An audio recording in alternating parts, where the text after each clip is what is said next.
I'm hearing from Georgians every day about rising costs that make it difficult to make ends meet or to run a small business.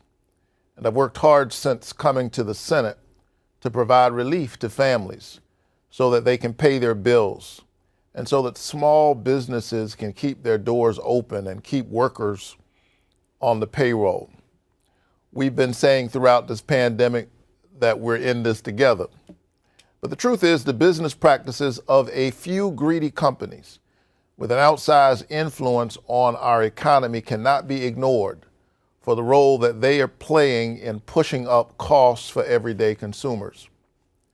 And that's why I wrote a letter to the White House Supply Chain Disruption Task Force asking them to investigate what looks like price gouging by some of these shipping companies, which are largely based overseas. Now, some of these price increases are because of supply chain disruption caused by the pandemic. But while that's true, these rising costs are also being caused by corporate greed. Greed we cannot ignore. In fact, ocean carriers have used market volatility to increase their profits by over 2,000% during the pandemic. Think about that.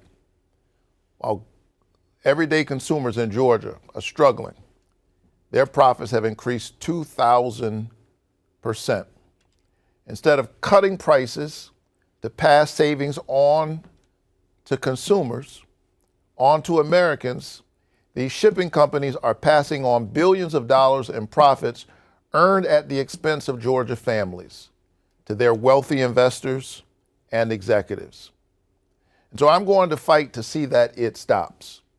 And that's why I'm pushing the White House Supply Chain Disruption Task Force to get to the bottom of this, to ease Georgians' financial worries.